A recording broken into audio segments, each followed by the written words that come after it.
histoire s'écrit dans un monde fracturé, sous une tour Eiffel, à l'échine courbée, des continents en ruine, rongés par le passé.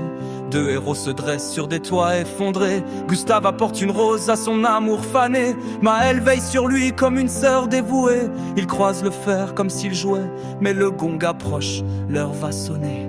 Dans les rues de lumière, le vent porte des adieux. Gustave marche le cœur lourd, les yeux brumeux. Sophie l'attend près du port, la rose à la main, elle sourit, mais son regard trahit son destin. Elle sait qu'il fera tout pour briser ce sort, mais ce soir c'est elle qui part, non sans remords. Elle lui tend son cadeau, une tenue d'expédition, un dernier geste d'amour, une ultime attention.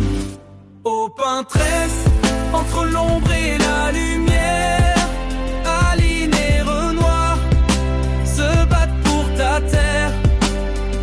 Chaque trait que tu laisses efface un rêve, et dans ton silence, l'espoir s'achève. La peintresse s'éveille, le monolithe s'illumine. Le chiffre 33 apparaît dans la nuit, les habitants s'assemblent. Les cœurs battent fort, Sophie s'avance, prête à quitter ce port. Gustave la rejoint, leurs mains se frôlent.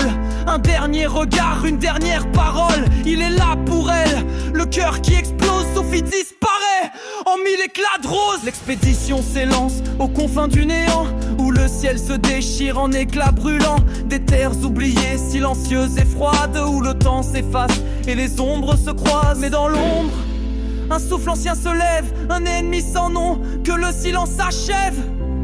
Ses pas font trembler la terre, sa présence efface la lumière.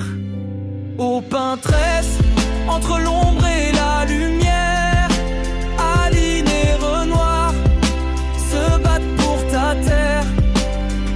Chaque trait que tu laisses efface un rêve, et dans ton silence, l'espoir s'achève. Nul ne s'attendait à ce spectre ridé, un vieillard voûté d'une lenteur glacée. Mais chaque coup de sa canne sur la pierre résonne dans la terre comme un cri de guerre. Le silence était lourd comme l'acier, puis des têtes se mirent à voler. La terreur s'est installée, la mort avançait sans s'arrêter. Une fois les falaises de roches vagues passées, le maître des lanternes venait les défier. Au terme d'un combat long et acharné, les alliés s'en vont rejoindre esquiller sur un rocher.